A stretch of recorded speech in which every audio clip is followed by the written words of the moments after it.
ask that question, a lot of people say by chance, right? And in my case, it's the same. I was working for Dell full time doing sales and marketing. And then as the company grew, I kind of got bored. So I found another job in Minnesota. But that company was really, really bad. So I had to leave the company before lining up the next job. So, but I still had to pay bills. So I started sending resume to local translation companies because I did some translation and interpretation when I was at Dell.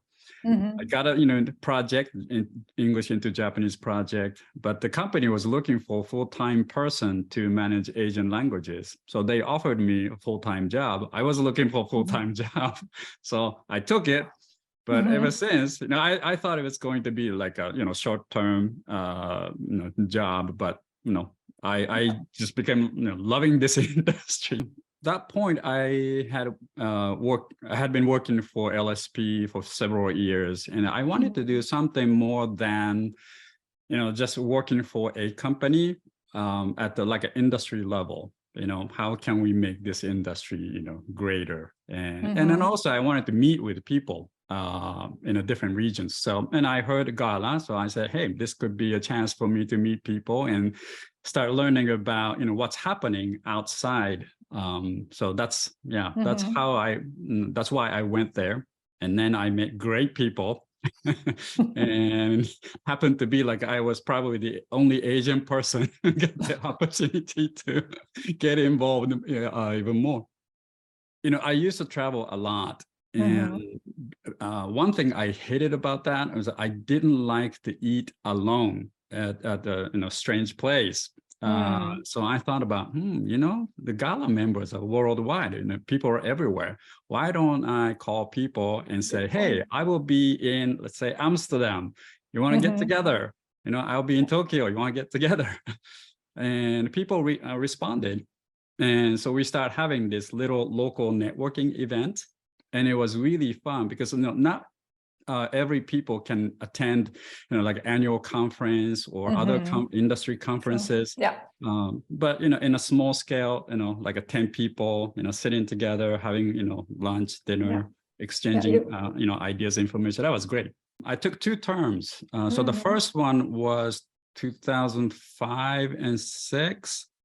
I started as a vice chair, and then the following year I took the chair position. And then I think it was 2010 and 11, that term. That's when right around the time when we thought about, well, let's have a GALA annual event, our own event. So we planned for the first Cancun event. It was really fun. My advice is, if you want to get involved, or if you want to get something from this association, you need to get involved. You can't just pay a membership fee and sit there. To maximize the benefit, where it's coming from is getting involved, meet people, do something with them. And the level of involvement is, I think, different. So if you don't have much time, maybe you can do like a local networking event, somewhat smaller, or you can become part of SIG and get involved. But if you really want to make some kind of impact to the industry, I think running for the board members is going to be a great opportunity, and it's going to be a great recognition for you. Because people will start noticing, your name, your company name, and what you are doing, what you have accomplished. So, it's like looking at the industry from a different perspective, different viewpoints. It could look really bad. It could look really wonderful. So I don't know. I would like to listen to those people who are saying, this is bad model. But on the other hand, if I think about, what maybe we could do in the future, when I think about the mission of our industry, it's bridging the gap. But if there's no gap, that's even better.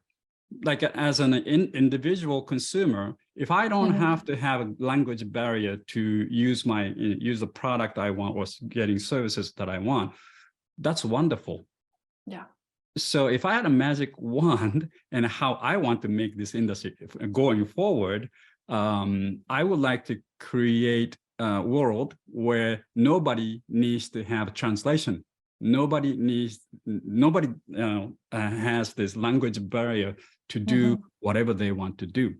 To get to the point where I envision like nobody has this language barrier, I bet technology plays a big role. Yeah. Or in other words, there's no place for humans at that level. Now, in order to get there, I still think there is a place for human. We still need translation. We still need interpretation. We still need programmers to program, all this. Yeah. But at some point, I don't know how it's gonna be or when, but I want to see where no human intervention is necessary when it comes to communication with, another person, other people. So I think technology is going to be important role. Now, if somebody say the technology is here already, I disagree with that. I don't think technology is there yet. The fact that we still need to have like translators, translation companies to help out. So this is where I think we need to look at like a micro level, not the macro level, because there's no like a blanket solution for this. When it comes to pricing, what it is the buyer side and the service provider side, they just have to agree to it. So just because they're like a standard, for instance, like a per word structure and those 100% repetitions and all those things, it doesn't mean you have to follow that. And if you want to get out of that kind of model as a service provider, you just have to show the value of your service, and you just have to come up with a new structure for that service for the customer right in front of you. If you try to come up with some kind of model that will apply to all customers you're talking to, that may not work. So my suggestion is, take one customer at a time, and then, depending on the customer, for instance, I have experience as a consultant. Some customers do not care about per word rate. They will ask you, are you going to be able to solve this problem or not? If yes, how much? Well, that's going to be $100,000. They might say, okay. So from the service provider side, we're kind of stuck with this idea when we sell translations that has to be per word rate or per hour rate. I think we just have to get out of that scheme and, take one customer at a time. And I hear people talking about, we need to like doing client education or, persuading people that I personally think that it's just a waste of time. When people don't care, they don't care, and they don't want to be persuaded your idea when they're not interested in. You put yourself into a position where I don't know, it could be a pencil, pencil A, pencil B, it doesn't matter to you as long as you can write something down, right? Your idea down, I don't care. But from the pen producer, seller, it might be huge. There might be huge difference between A and B. Now, if they try to persuade me why pen A is better than B, taking my time to understand, I say, forget it. Just give me a pen. So the approach I think we should take is, instead of try to persuade them, find the people who are looking for that kind of service. There are people out there who need our services. It's much better and faster to find those people who need our services because they appreciate that. Yeah. Whereas, if this is the barrier after barrier to try to, persuade one level to the next, I don't do that. The essential skills, I don't think it changes over the period of time or whichever industry you're in. I like people who can listen attentively, trying to figure out what the pain point this person has, the other person has. a lot of times during an interview, candidates want to impress themselves, so they tend to talk too much instead of listening.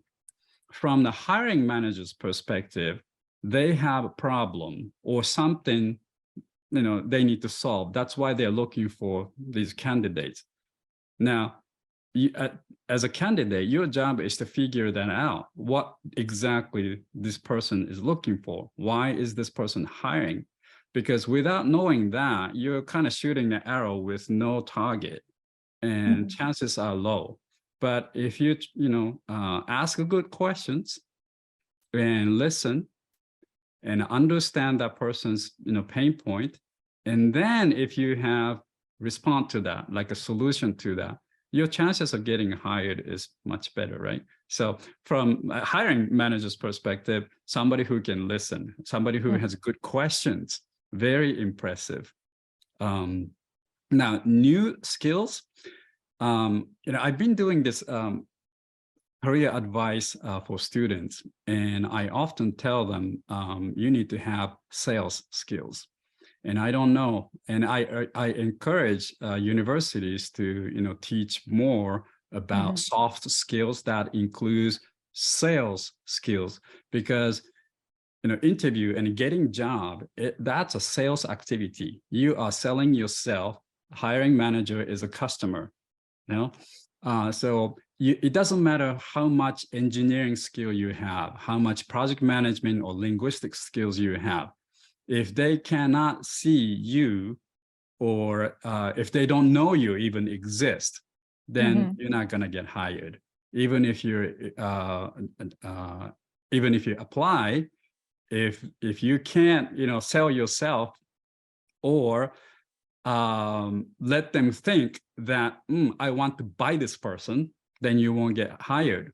So sales skills is probably new skills that students should acquire. Now, those are the skill set, like essential and new. And if you have those, like a basic skills, I think you can get to a lot of different areas, a lot of different levels.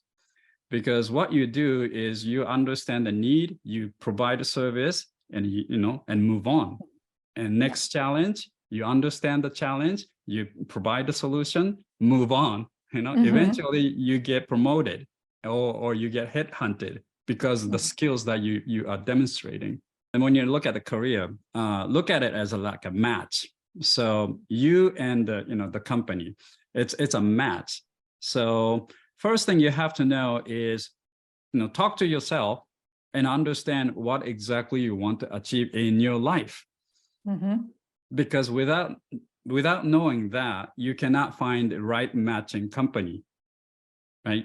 So before looking at like what companies out there, a lot of times when I talk to students say, I want to work for client side companies, large corporations. And then when I ask why, reaction, you have to be able to answer that why, because sometimes like smaller companies might be a better match for you. Service provider side might be a better match for you. It really depends on what you want to accomplish in your life. Now, after that, networking is another advice that I got, like a great advice, because you get position or a job through people. So you got to know people. The more people you know, the better chance you have. So we have technology like LinkedIn today. So and you don't have to wait. You can start today to reach out to people. And if you're, say, student or who are new to this industry, you might feel that you're not good enough to, ask somebody to take time to talk to you. That's not right. That's not, true. The fact is, localization industry people, especially established ones, they love to spend time with newcomers, students. They love to share their experience. They have wonderful people out there. So you just have to reach out and say, I'm new, and I'd like to learn about localization, particularly, let's say, vendor management. I saw your profile, you're a vendor manager. Can I, learn from your experience? Can I, spend 15 minutes with you? I bet a lot of people say, oh, sure, and expand network that way. So that's another thing. I think the third one more thing is, you just have to keep going, and you just have to take rejections is okay. And because in a career, whether you're landing on the first job or moving on to next level, there's lots of rejections. And I give you one example. When I was doing sales for Dell, I was in the sales department, and the sales manager said, "Hey, Aki, come over here." And he said, "You're lucky as a sales person." And I say, "Why?" "Well, because 9 rejections out of 10 chances, you're good, and you get paid for that." If you're like a product engineer, 9 out of 10, failure, you're fired. And it's like, oh. I thought that's true. So the lesson learned here is, first rejection, second rejection doesn't mean anything. Just keep going, because it's finding a match. Eventually, there will be people, hiring manager out there and say, "I like you." So just keep going. That's the lesson I learned.